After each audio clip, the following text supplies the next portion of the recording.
if you are a FBA seller only, so let's say you just sell on Amazon and you are doing 8 figures, so you hit that 10 million a year mark, right? Your exit is probably about a 2 to 3x EBITDA.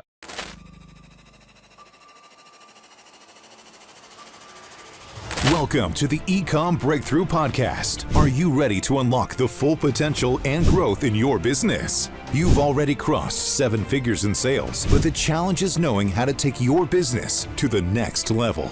Welcome to the Ecom Breakthrough Podcast. I'm your host, Josh Hadley, where I interview the top business leaders in e-commerce. Past guests include Kevin King, Michael E. Gerber, author of The E-Myth, and Matt Clark from ASM. Today, I am speaking with Andrew Maff, and he is going to be talking about how to scale your brand off of Amazon. This episode is brought to you by Ecom Breakthrough, where I specialize in investing in and scaling 7-figure e-commerce brands to 8 figures and beyond. If you're an ambitious e-commerce entrepreneur looking for a coach or a consultant who can help take your business to the next level, I bring hands-on experience, strategic insights, and the resources needed to fuel your growth. So if you or someone you know is ready to scale or looking for a coach or consultant, reach out to me directly at josh@ecombreakthrough.com. That's ecom with 2 M's, and let's turn your dreams into reality. Today, I am excited to introduce you all to Andrew Maff. Andrew is a seasoned e-commerce marketing expert with over 15 years of experience. He is the founder and CEO of Blue Tusker, a full-service agency dedicated to scaling e-commerce brands. As the host of the Ecom Show podcast, and a member of Amazon's Buy with Prime advisory board, he stays at the forefront of omni-channel marketing innovation. Frustrated by the inefficiencies created by siloed agencies and disjointed marketing efforts, Andrew built Blue Tusker to provide brands with a seamless omni-channel approach that drives real growth. So with that introduction, welcome to the show, Andrew. Thanks for having me, Josh. Appreciate it. Good to see you again. Likewise. We recorded a podcast episode on your podcast last week, so it's always fun to flip the script and be on the opposite side of the table. Yeah, it's always nice. I think I mentioned on our show, it's always nice being able to interview someone that's got a podcast, but then it's also nice being the recipient and being the guest, but at the same time kind of getting to just carry the conversation on, because we always end up getting into something deep and then we can't touch on it anymore because we hit a time limit. And so we're back at it. I'm ready to pick up where we left off. Awesome. I'm really looking forward to the conversation today as well. Andrew, why don't you give people a quick background? You know, you've been in the e-commerce space for 15 years. Where did your e-commerce experience and training really begin, and how did that evolve into creating Blue Tusker? Yeah, every time I tell someone I've been in it for 15 years, they're like, it's not even been around for 15 years. But like, it actually, I mean, it has a little bit. So it was actually my first, like, I guess you'd say, like, big boy job out of school. I was still, I had just finished high school. My father actually acquired a company that sold like automotive parts, basically. And he bought this company and wanted to take it online. The company was not online at the time. And so he basically built this e-commerce business. And this was back when Amazon was still selling books. And one of my favorite things to make fun of him about is Amazon had reached out to him about being the exclusive seller for, he was mainly doing like suspension. And so that he wanted to be the exclusive seller for car shocks on Amazon, and they turned it down. And it's my favorite thing to make fun of him about to this day. Because I probably wouldn't be doing this podcast right now if my dad did that well. So instead, I helped him with digital marketing for the most part. So I mainly started on the email side, because back then that was really all we could be doing. Then after a while, I actually started my own agency that was a little bit more, back then still e-commerce really wasn't a big thing. So it was more on like the retail side with a little bit of a hospitality element to it. And then a bunch of my retail clients started to really go online. And that's how I started getting back into the e-commerce side. I ended up merging that agency with another agency, had them buy me out because I wanted to go in-house for a little bit. So then I went in-house with a couple different 8-figure brands over the course of I think it was 3 or 4 years. And then one of the partners for one of those brands, I actually ended up partnering with and creating another agency. That agency was, I would say 80, 90% focused on the Amazon space. And then the other 10, 20% was obviously from an off Amazon perspective. We exited that in late 2019. And then I started Blue Tusker, and that is where I'm at now. Awesome. So what's your premise with Blue Tusker then, with all of your experience? Because it seems like you've got a wide array of experience from retail, doing Amazon agency work, doing, Shopify as well. So what was kind of the idea behind Blue Tusker, and what is it that you all specialize in now? So to actually backtrack a little bit, the agency before this, I had come up with the idea, and we ended up getting really siloed into the Amazon space. But originally, my thought process was developing a full service agency. And the reason was, back then, full service agencies, and honestly still to today, have a very negative connotation, because it tends to be, if you're hiring a full service agency, usually what you're getting is X amount of hours from kids straight out of college that are kind of just going to do, like, hey, you're going to get, Joey's going to do all of your marketing for you, and he's going to allocate X amount of hours a month to doing it. And that's basically all that it was. And no one was a specialist. When I was in-house before that agency, the issue I had was I was the sole marketer in-house, and I was managing, for the person I worked for, had multiple brands, and then also multiple SaaS businesses that were in the e-commerce industry. So I was basically an agency and managing all of this, and I was the only marketer. And so my problem was, I had several different agencies I worked with, multiple contractors, freelancers, I had all these different people that I could not, for the life of me, get to be on the same page. And so that's why I started focusing on the full service side, because I realized, like, I'm spending most of my time like account managing than I am really doing anything else. So we started the agency with that kind of in mind. The person I partnered with wanted to stick to the Amazon side, so we ended up staying to the Amazon side. And when we exited, the first thing I thought about was, like, I know that model makes sense. And so what I wanted to develop was a full service agency, but it's almost like we really run it like it's 5 or 6 different agencies, because I have specialists in-house that focus on individual spots, right, or individual strategies. So we have our owned media department oversees the departments for website optimization, CRO, SEO initiatives, social media initiatives, retention marketing initiatives. Our paid media team has specialized departments for Google and Microsoft ads, obviously Marketplace, so Amazon ads, social media. Even under that is another round of like Meta and TikTok. So we basically have an entire agency of specialists that you are kind of act as like an outsourced marketing department for a lot of the brands we work with. Back when I was at the last agency, one of the things I had noticed, and this actually stemmed from just watching my wife shop for the most part, was that the users were going from seeing some advertising to the website and then leaving the website and going to Amazon. We ran a bunch of different tests with like meta increases on to see like, hey, are we going to see incremental growth on the website? We're going to see it on Amazon. And so after a while, basically what I started to realize is that this customer journey is becoming more and more fluid as people are getting more and more used to shopping online. So, 7, 8 years ago, I could kind of see that's where this was headed. And so what we started to develop is these more omni-channel approaches. And that's when I started to develop that available on Amazon button years ago. And then obviously Buy with Prime came out, I think like 2.5 years ago or whatever that was. And as soon as I heard about that, that's when I kind of hopped on that. So really we've kind of positioned ourselves as not only a full service agency from just an e-commerce perspective, but also the agency that is very focused on the omni-channel side, since we have that expertise on both on and off marketplace. Yeah, I love that you've got so much experience and you've seen what's worked really well in other agencies and what's worked not so well in others. And I think the overall connotation, especially as I speak with other sellers and even my own experience with agencies, hasn't been overly positive. No, for many of the things that you talked about, right? Like it's just very siloed. You got people that don't really care about your brand. There's no investment in things like that. So my question for you, Andrew, would be like, what are the type of e-commerce brands that you guys are working with, and who is it that your services really tailor themselves to?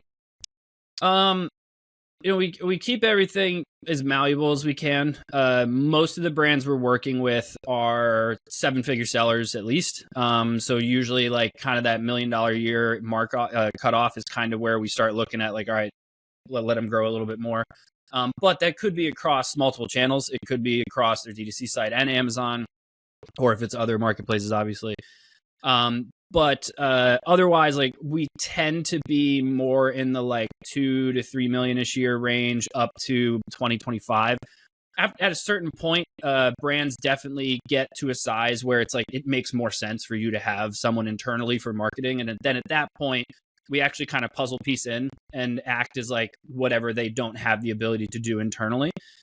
So we've even helped hire internal people before, and we just end up consulting. And, it's just kind of the nature of our business. So we help them get to a certain point, and then we kind of help them migrate into the next area. In terms of product lines, it's really all over the place for the most part. There are a handful of things that like we try to stay away from, or unless it's extremely differentiated. Like apparel can be very complicated. However, some of our best brands were in apparel. It's just because their product lines were extremely differentiated. It wasn't just like a fashion kind of thing. Supplements, same thing. Like if you've got a Me Too supplement, it's kind of tough. But otherwise, if you've got something very differentiated or you're really going after a market that we know has not been touched, that's when we'll get involved. But otherwise, from a product line perspective, it tends to be pretty wide. Okay, makes a lot of sense. Are most of the brands that you work with, are they an Amazon first brand, meaning they launched on Amazon, that's where the majority of their revenue is coming from? Or are you working on the opposite side? Most of them are more D2C oriented and haven't really scaled into Amazon and other marketplaces yet.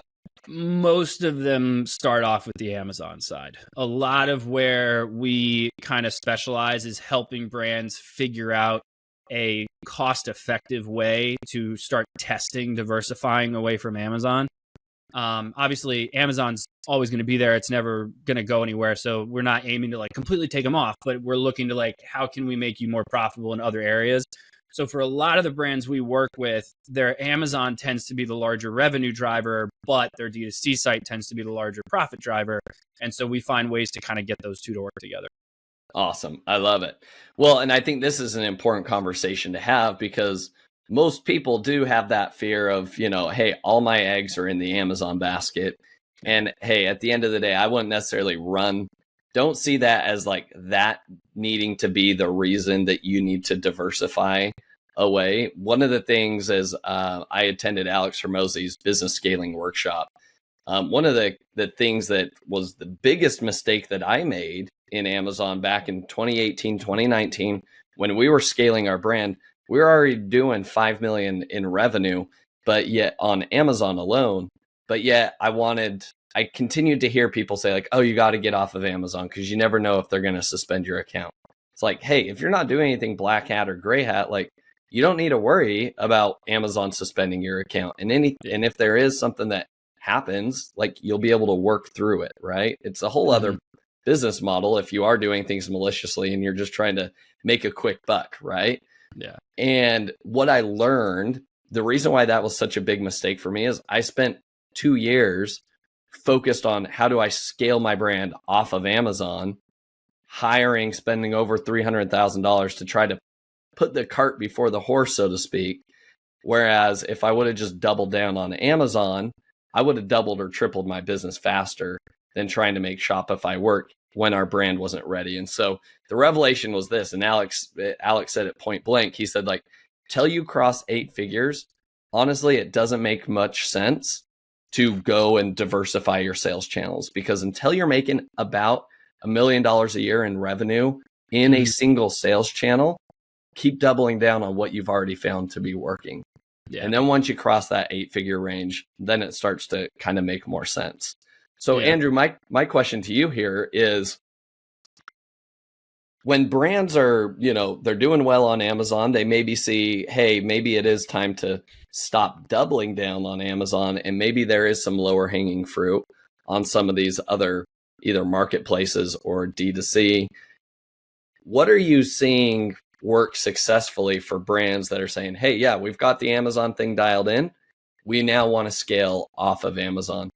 Where are the first places that you have brands focus on off of Amazon? So I've got a little bit of a framework for it, but I do want to tell you a quick story that you just reminded me of, because I used to think the same thing, right? Like, why would I diversify? What's the point in doing that?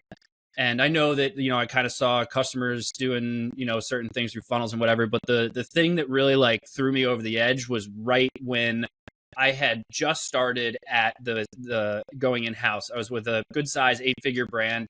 I would say, I can't remember at this point, but 70-80% of the revenue was coming off of Amazon. I wasn't working there 3 months, and very white hat. We were not like, no, play by the rules. Amazon's got rules. It is what it is. It was Q4, middle of November, and we're getting up to Black Friday, and you start hitting credit card limits and stuff. So the guy I worked for had to change out his credit card for whatever reason. Amazon thought it was fraud, completely shut the account down for 2 weeks. And so we were like, nothing. And I'm like, I'm going to lose this job 3 months into this. Like I was so panicked. I was like, oh shit. Like my wife and I were just looking at buying a house. It was a whole thing. And so that was kind of when I realized, like, okay, it makes sense to at least have something else in case something like that happens. Right now, to your point of, you're doing illegal stuff through Amazon or whatever, that's a different problem. You asked for that. But it's the other side of it, like things happen, and sometimes you got to have a backup plan. And so one of the things I started working on with building out this kind of framework of like, how do you diversify it? There's ways to start to test it, right? And start to kind of dip your toe in it without going all in. Because to Hormozi's part, 100% accurate, like wildly accurate. It's what I've found is if you are a FBA seller only, so let's say you just sell on Amazon and you are doing 8 figures. So you hit that 10 million a year mark, right? Your exit is probably about a 2 to 3x EBITDA. If you are a $10 million business, same revenue, but you have your own D2C site. So you've got an email list and you've got website visitors and you've got social media following. All of a sudden you have all this extra data. Not only does your buyer pool open up because all these other brands can start to find ways to leverage your data, but your EBITDA exit actually goes to like a 3 to 5x because you also have these additional assets that you can now sell. So diversifying, once you clear that 8-figure mark, makes sense. But I would argue as well that you should probably start earlier, but maybe don't go all in on it. Don't go, hey, let's double down on building out a website right now. So what we tend to look at is, how do you test selling off Amazon before you actually start selling off Amazon, right? Before you like invest tens of thousands of dollars into a website and then you start running ads and stuff. I mean, you're basically starting from scratch, right? So chances are you've already got sponsored brand ads running on Amazon, which means you're driving traffic to your storefront. And now you probably know your storefront has the ability to convert, right? So chances are you've already mapped that out. Now what I want to know, since I know that your storefront can convert, can I drive traffic from off Amazon to your storefront and get your storefront to convert with off Amazon traffic? The only thing I really want to figure out is Amazon has an entire audience of people that are there to shop. It's a very, very middle of funnel platform. So if I go even a little bit top of funnel, or even if I just do middle of funnel, but like off Amazon, how likely are they to convert? And so we'll use like Amazon attribution code, set up some Google ads, maybe set up some Facebook ads, drive some traffic and just test it, see what happens. I just want to know if they can convert. Profitably would be fantastic, but I just want to know if it's possible. Then I can start to figure out like, okay, let's fine tune some things, get some data in and really make a decision here on if this is going to work. Then let's assume that I can make that work, right? So I can see I'm getting some traction from off Amazon. Now what I want to do before I jump into a full website is I probably want to look at how I can dip my toe in this, which basically could be as something as simple as, let's just build out a landing page. Let's focus on your top sellers. Let's put your top sellers on a single landing page. Maybe you do a bundle or something like that. And let's drive that off Amazon traffic to that landing page. However, I would also implement either something like a Buy with Prime or have like an available on Amazon button and let people go straight to Amazon. Put a pixel on that button and see how many people actually went straight to Amazon. Because now what I'm learning is, can I get people to convert from off Amazon on my own platform, probably like a Shopify or something. But let's, just to make sure I'm not losing cash here, let's still give my users the ability to go to Amazon. Then I might A/B test taking that button away just to see what happens. In some cases, that might not be relevant. I'm going to leave the button the whole time. But then I'm going to start to pour more gas on the landing page. Let's make it a little bit more proven out. Let's see which products maybe I want to release next. Do I start building a subscriber list? Do I start having my social media following? Then I decide, is it justifiable to build out the website and start to do this? So by the time I've built the website, I've already got data backing up. Here's the advertising channels I know work well. Here's a tolerable subscriber list. Here's a little bit of a social media following. So at least I have something. And I baby stepped the whole way through, as opposed to tens of thousands of dollars for a website, tens of thousands of dollars in advertising for months on end while you're testing things. Like, you're going to burn through, to your point, 6 figures before you really figure out how to get D2C going. And I think that's the smartest way to really kind of just start that process. Awesome. Makes a lot of sense. So I guess to boil this back down here, what you're recommending is people create some meta ads, and then you're directing them first to Amazon. You're saying, hey, run meta ads, use your attribution link on Amazon, try to get them to buy on Amazon. And if you can do so, ideally, you said profitably, all the better, or just break even. But you're saying you just want to gauge, like, hey, are people interested if you throw them an ad on Meta? Are they willing to be interrupted and go and actually purchase your product on Amazon? Is that the first step that you mentioned? Or are you not even sending it direct to Amazon? No, that would be exactly that. Or I would look at doing like Google. It depends on, obviously, the platform I'm focused on. The problem being with this model, just like anything else, there's a hole in everything, is in this scenario, you're obviously using your Amazon attribution code. I'm sending traffic to a storefront. The storefront can't talk back to Google and Meta if someone converted, although it'd be a fantastic feature for Amazon to give, but they haven't done that yet.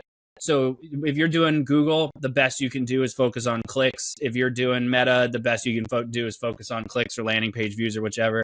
So you do kind of hit a wall with that. So that's where it's really like, don't put tens of thousands of dollars a month into it. Let's just spend a little bit, get some traffic to the site, and let's see what happens. What a lot of people make the mistake of is Amazon is an extremely middle of funnel platform, right? Like, it's rare people are there just kind of browsing, right? They have an intent. They're usually looking for something.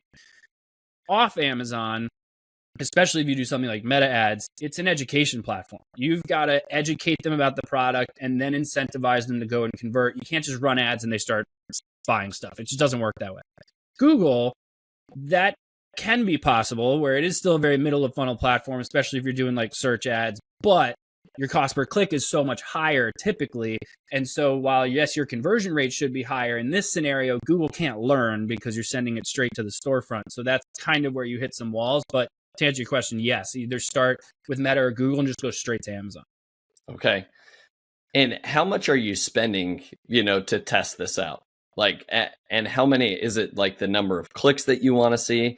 Like, what are some good guiding metrics that we can use to say, like, oh yes, we've got a winner here, or actually, no, this is a loser. Like, let's not even pursue this any further. What are those metrics you're using to determine success?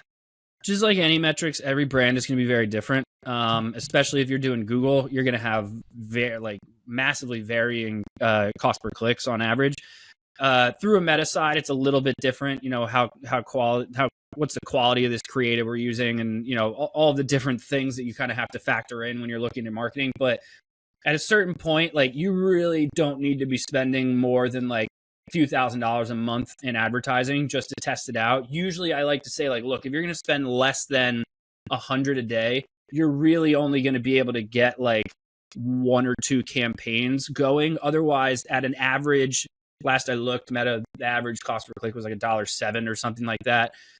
So you're going to get maybe 50 clicks if you got 2 campaigns running a day. So that's not a ton of data to be able to figure out, like, where's the conversion, and then being able to optimize from there. Because the other issue you have is optimizing is challenging because you're just doing it off of really improving the click-through rate as much as you can. So it kind of depends, but usually if you're starting off with a platform from scratch, spending less than like $100 a day, you kind of hit a wall with how much data you're coming in. From an agency perspective, assuming that in this scenario, obviously a brand's coming to us, one of the things I always warn them is if your spend is too low, you're most likely going to be spending a pretty good amount of money on our retainer for months on end while we're trying to figure out what's coming in and what's working and what's the data. Or you can front load it, spend some more money on the budget side and get some more data in, and we can figure this out a lot faster. So it's one of those things where it's like, do you want to wait for your data to come in, or do you want it to hurry up and come in? You're going to be you're going to be paying for it regardless anyway. So that's kind of where that conversation comes in. Okay. So what would be like a healthy budget then, as like a ballpark, right? If somebody is a client and they're like, yeah, let's test this out. Like what's an ideal budget? Because you said $100 a day, probably not going to get you enough, right? So 3,000 is probably a little too low per month. What's ideal? Let's say we're just doing one product and we're doing like a top seller. Let's drive traffic straight to that page directly on the storefront, see if that thing convert. I definitely probably would not suggest going lower than 100 a day. Usually you want to be like at least at that 5K range on a monthly basis, just so that you've got some data and you can put some other things in place, right?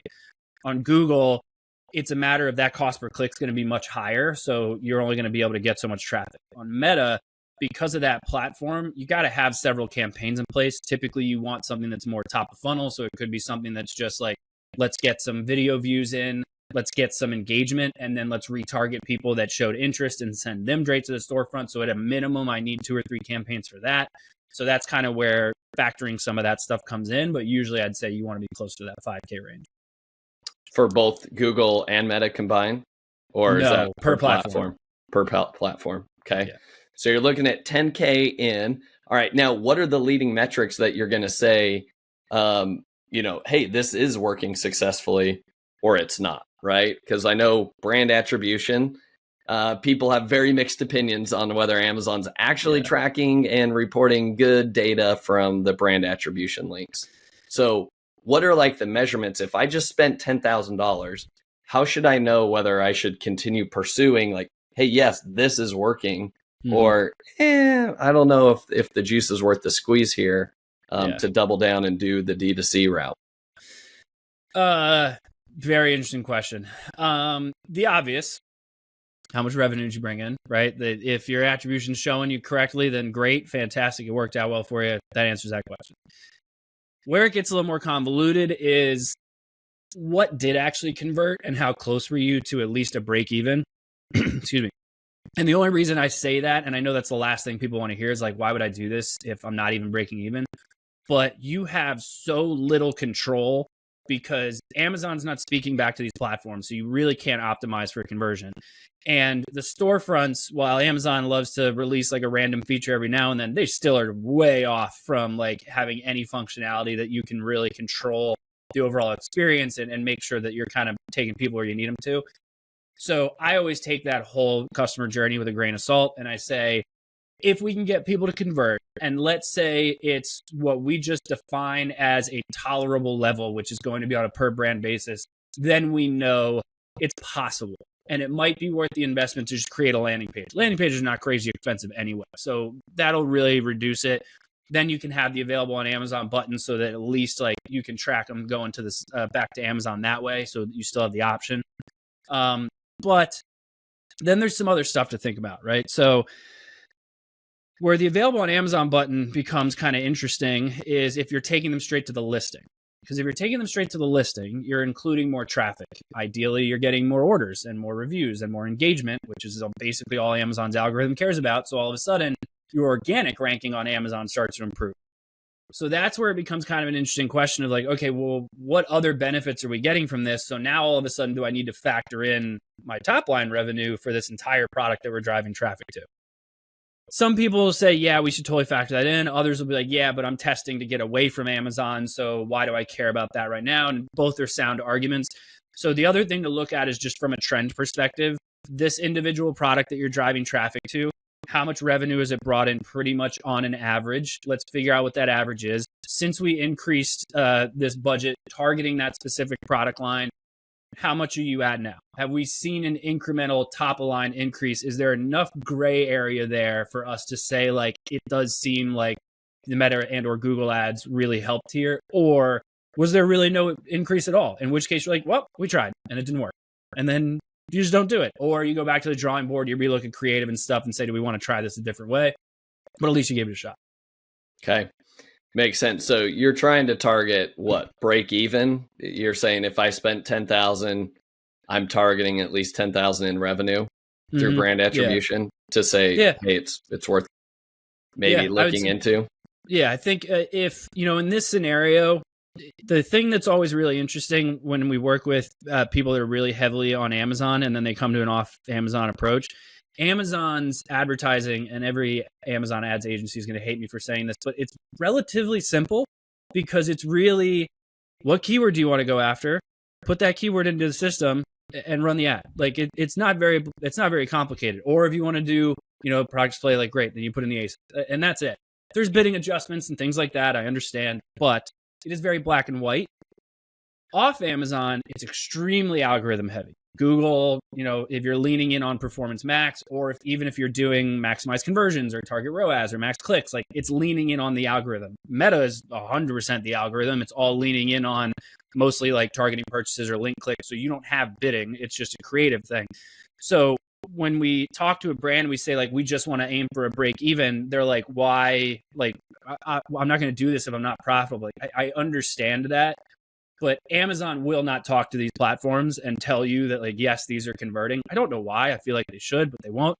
And so basically we have to explain, like, it can only get better from here once we can actually control the data that's coming back to us. The problem is there's no data coming back to us, and that's where we hit that wall. Yeah. Yep. No, that makes a lot of sense. And again, it's a leaky bucket, so it's really hard to like measure. So a decent indication is like, yes, I know that top line revenue doesn't factor in your COGS and it doesn't factor in the FBA fees. So like overall, if you spend $10,000, you made $10,000 in revenue, like it's not even break even. You're at a loss. However, what you are doing is like, you've proven like, okay, there is some interest, and to your point, then it is trying to take it to where you own the funnel. You can track the data. So I like that point. Andrew, my question would be, I mean, it sounds easy enough to be like, oh, well, I just need to turn on Meta ads and Google ads. I think Google ads are a little more straightforward because it's just very keyword based, right? Yeah. Everybody on Amazon, very used to that. Now, I think Meta is a whole other ball game, right? Because it is all very creative driven. You've got to have videos. So what type of creative are you seeing work well with the brand that's like, hey, I'm only on Amazon. I don't have funny, or viral buzzworthy videos on my listing. UGC works really well. However, again, it kind of comes down to the brand, right? Like it's very, very rare I ever come across a brand where I go, yeah, actually Meta probably won't do very well for you, right? Like there's always a way to use that platform. It's how you do it. A lot of people think like direct purchase, right? Like I want to get them to purchase. That's what the goal is. And that's what I want to use this platform for. And while I understand that, at the same time, you're leaving a lot of other strategies on the table. So to give you an example, we work with a couple different, like, let's say they're like industrial brands. So like one of them sells like plumbing supplies, right? So it's all plumbing stuff. It's people that are searching for plumbing stuff. They got a leak, or it's a plumber and he needs to re-up on some stock or whatever. So, and that's it. So it's very, very Google and Microsoft heavy. Like, let's just be in the right place at the right time. They're searching, and that's it. Why would I be on Meta, right? I'm not going to casually show someone, I don't know, it's not about plumbing, but like a pipe, and they're going to be like, yeah, I'll buy that pipe. Like, that's just not going to happen. But what you can do is look at other acquisitions besides just purchases. So all of a sudden, how can I create some type of, like, maybe it's like a gated content thing or something like that, run some ads and get as many plumbers onto my email list as possible, and let my email marketing do the heavy lifting just to remind them that I exist. Or like, hey, you probably don't need plumbing stuff right now, but when you do, wouldn't you love 20% off your first order? And now I'm giving them that, so they're getting into my email list. And so it's kind of looking at, like, there are tons of brands out there that refer to themselves as like, we're not a sexy brand, so we shouldn't be on social media. But the fact is like, everyone should be doing it. It's just a matter of how you're approaching it. Will you get purchases directly off social media? Maybe not. But to me, emails are like one of your most important KPIs that you can do a ton with. So looking at growing that list as well is another way to look at it. Awesome. Love that. All right. So we talked a lot about Meta. We talked about Google trying to get traffic to your own D2C site. What are some of the other off Amazon strategies that you're seeing clients have good success with? One of my favorite ones that actually we just started leaning into more, I think in the past like year and a half, what we thought about was every website has a domain authority, right? So actually in May this past year, Google, like, quote unquote, like accidentally released their algorithm or whatever. And so we read through it, tried to figure out, like, what can we learn from this? And a lot of it is like, yeah, we kind of knew that, or like we expected that, blah, blah. But one of the things that we expected but never really thought Google would actually explore was the improvement of like engagement on sites is a big thing, right? And so they also acknowledge that they do have, in one way or another, their own version of a domain authority as well as a page authority. So every website has a domain authority, but every page has its own page authority. And so one of the things we thought about was, you're spending a ton of money from an SEO perspective, building out all these blogs and different content to try to rank for certain keywords. What if I I'm never going to run ads on my own blog. I'm not a media company for most brands, but why can't I put my own ads? Why can't I create a custom image that's a clear CTA incentivizing people to go to a certain product?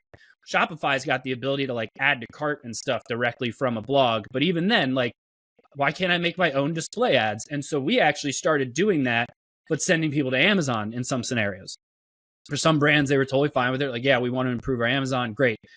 The page authority side, what became very interesting is while we're focused on an SEO perspective for their D2C site, we would actually start to sprinkle in backlinks to their listings on Amazon. And what we would monitor is the page authority of their listings. Would that start to improve over time? And what we started to see was their individual listing would actually improve organically on Google at a much higher rate because it's getting all these backlinks, it's getting a higher page authority. And so obviously, if it's starting to rank better on Google, it's getting more traffic from Google, which is going to show up as organic on Amazon. And so the organic ranking on the actual Amazon platform would also go up. So just by linking to our Amazon products on some of these articles, we actually saw improvements directly on Amazon as well as on Google. So it was a great way from an SEO perspective to do that without having to do anything like too crazy.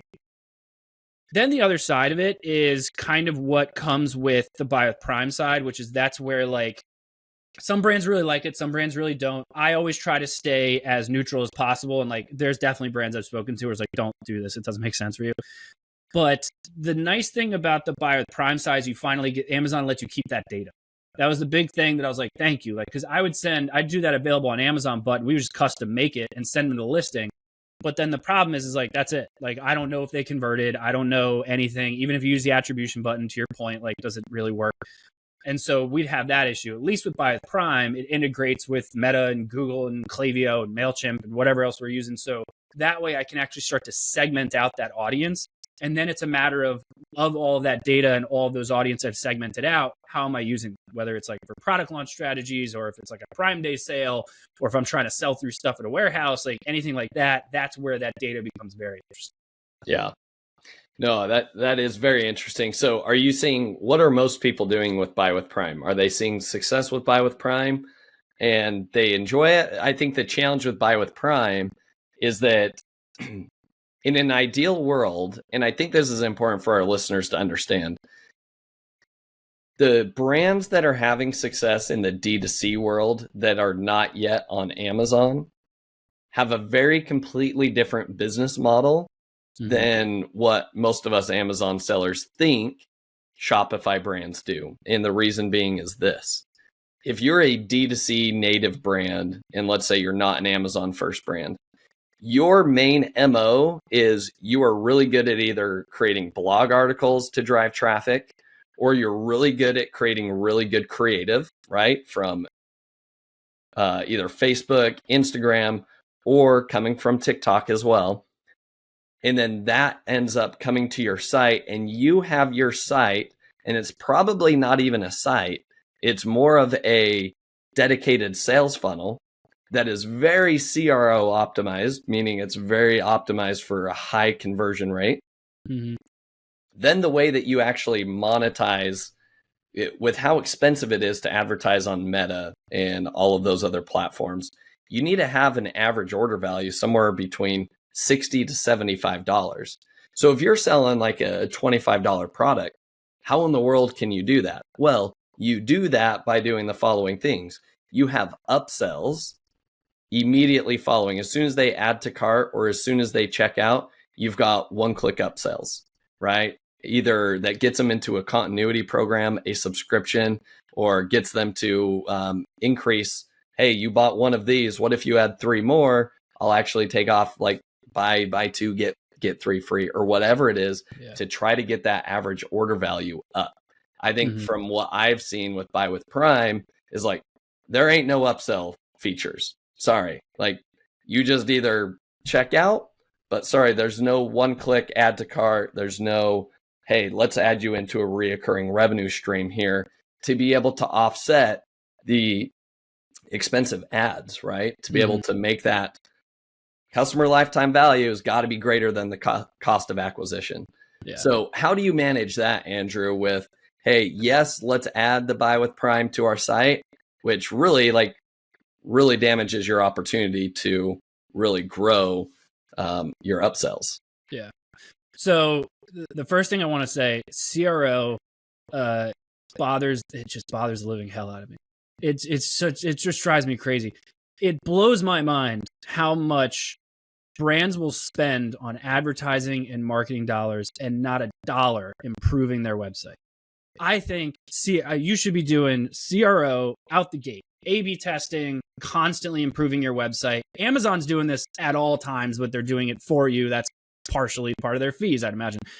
But that's the thing that always drives me crazy is these brands that, I want my ads to perform better. I want my SEO to perform better. I need retention to perform better, blah, blah, blah. But then you send people to a website and it's like, well, that's your problem. And to your point, the big differentiator is on Amazon, you only have so much control, right? And it's very little. Whereas off Amazon, you could upsell them on this. You can email them about that. You can do whatever you need to do to extremely extend that lifetime value or increase that average order value. And so that's where things become a lot more profitable. Now, the stuff you mentioned about Buy with Prime is actually not accurate. So as the Buy with Prime is very confusing, and it's something I talk to them about all the time. They have a Shopify app, and then they also have I just call it like the widget, right? So if you're on WooCommerce or BigCommerce, they give you like a different thing.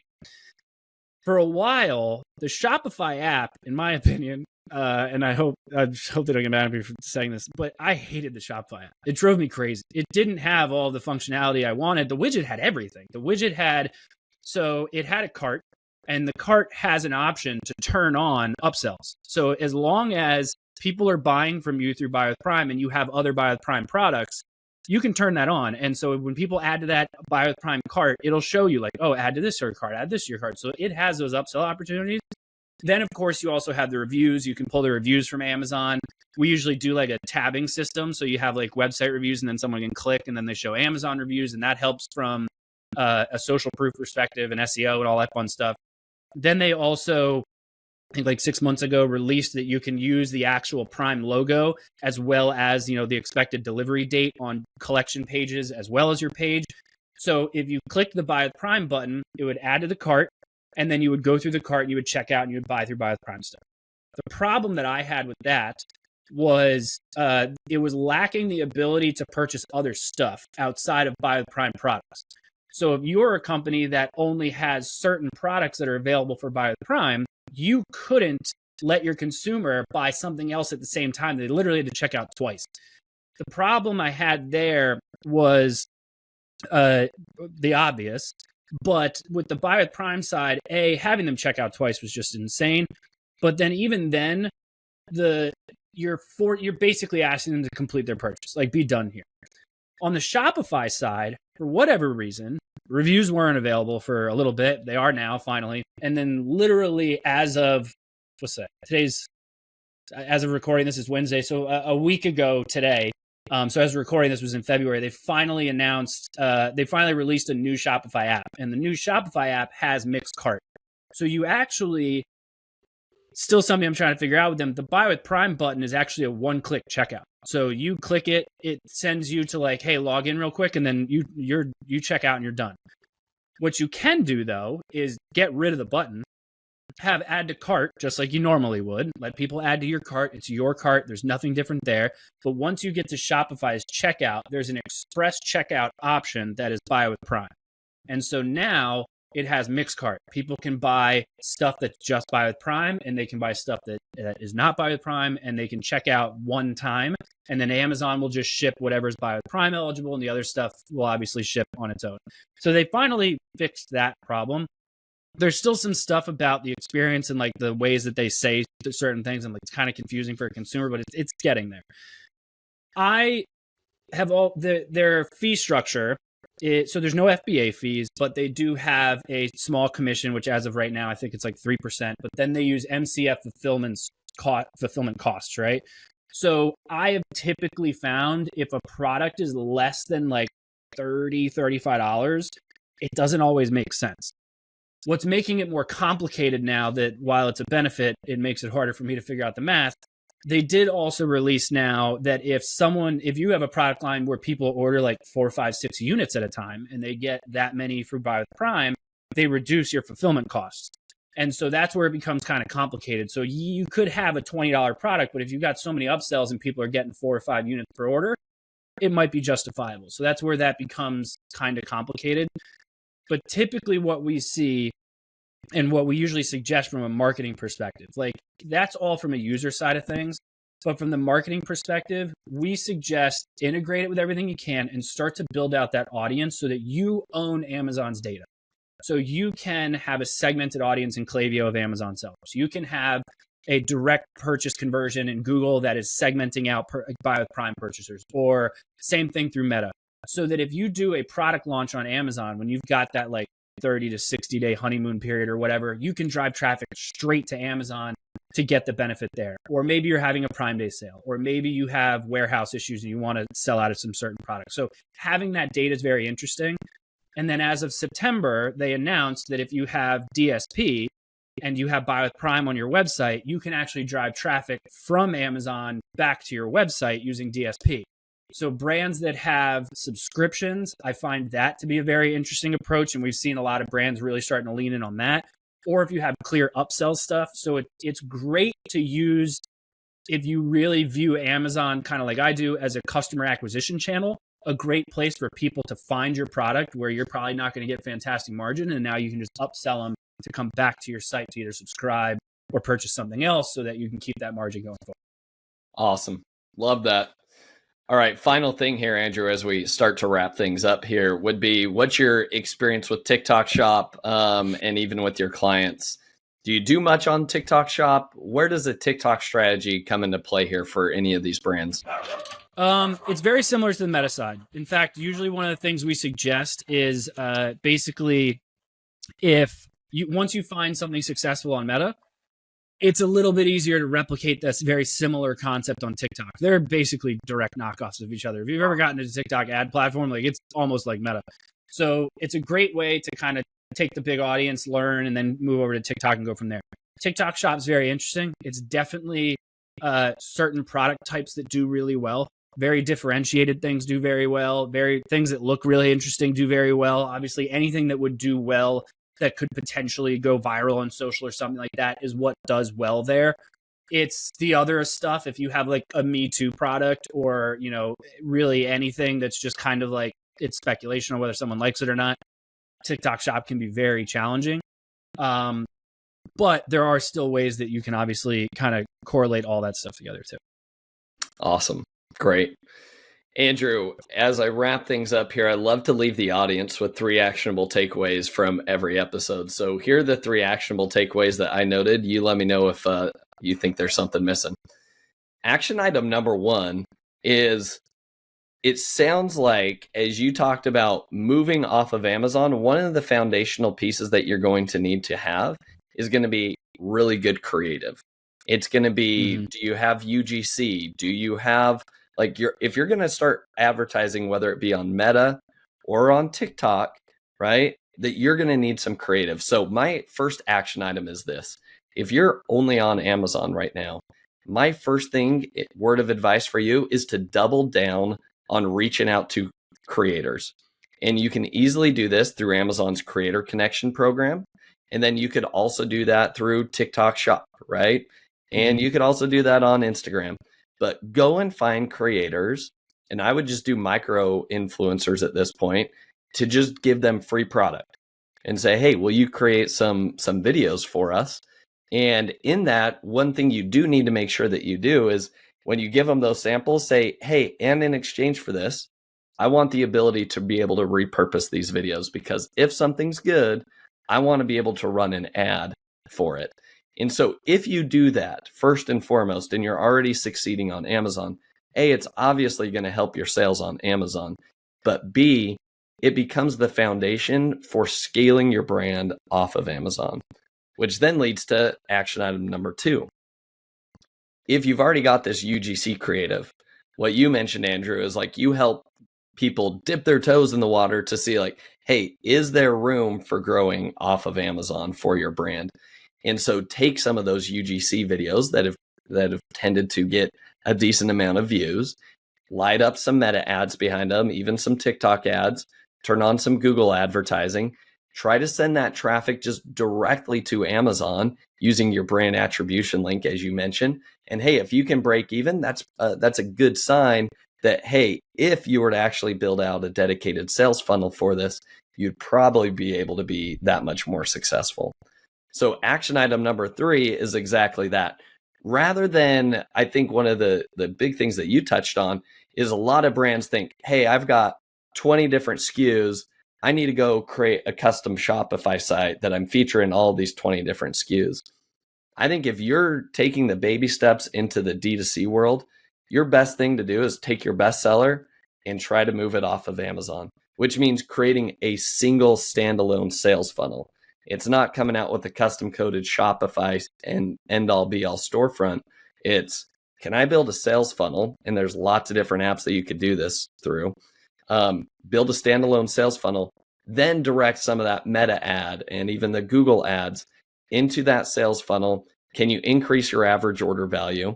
Can you increase your customer lifetime value through maybe introducing a membership program? One of our recent episodes, we talked about how some of the best brands and the smartest brands right now are creating membership and reoccurring revenue streams into their business, even though they don't have a product that people need to have on repeat subscription, so to speak, right?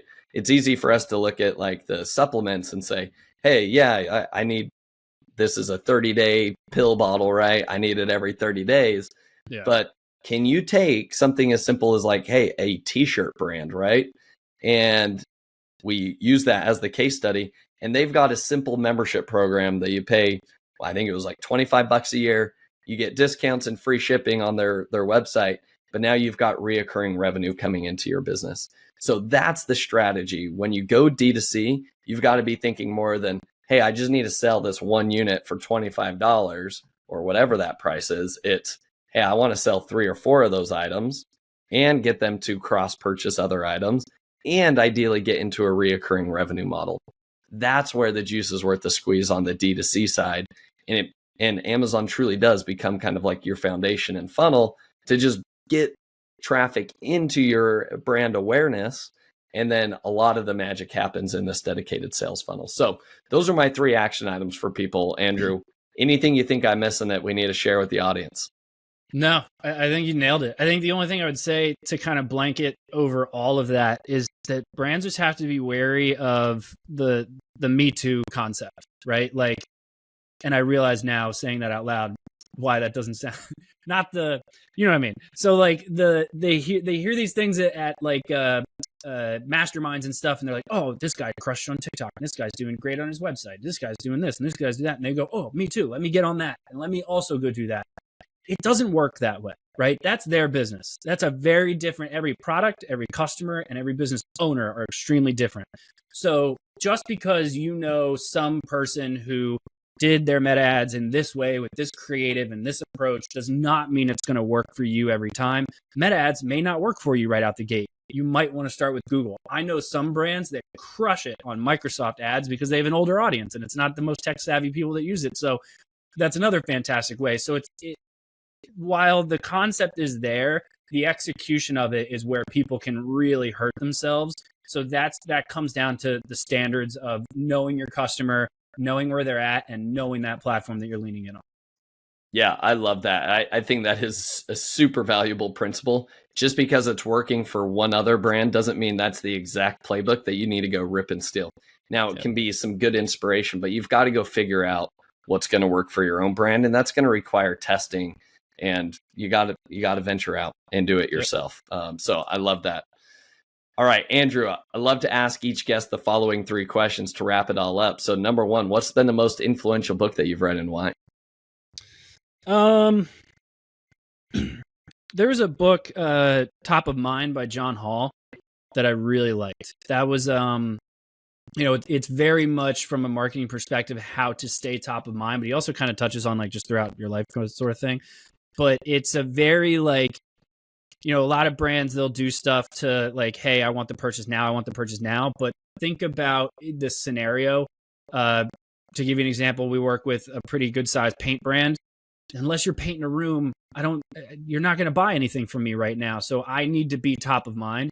That book was really good to kind of have some of those principles at the forefront. Awesome. I have not heard that book yet. So add that to my list. Check it out. All right. Next question. What is your favorite AI tool or ChatGPT prompt that you've been using? Oh, man. ChatGPT, I mean, that thing is amazing. It's just become like a buddy of mine. Sometimes I'll just message him and be like, how's your day going? Is that a prompt? Oh, man.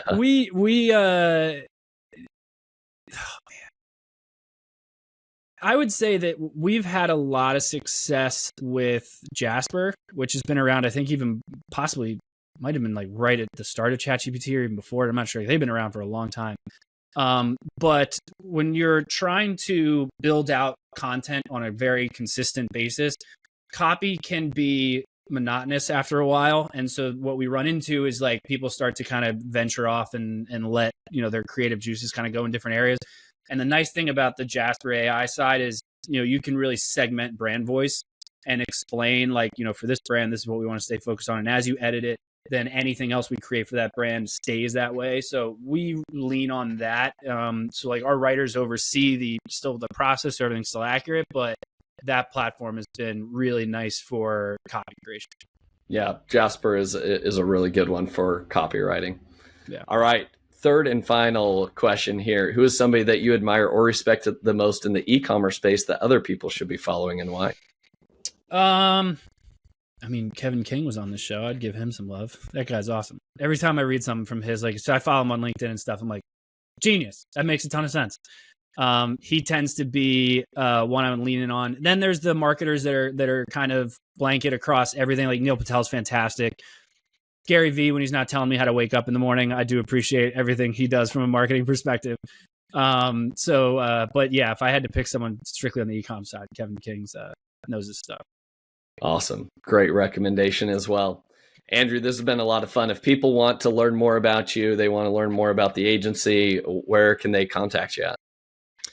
Wherever you want. Andrew at bluetusker.com, or just head over to bluetusker.com. It's BLUETUSKR.com, or even andrewmaff.com. I've got my own stuff up there too. So whichever you prefer. Awesome. Well, Andrew, thanks for coming on the show today. Thank you. Thanks for having me. Thank you for listening. Visit ecombreakthrough.com for more information. If you've enjoyed today's episode, the best way you can show your appreciation is by clicking the subscribe button and quickly leaving a review. See you again next time.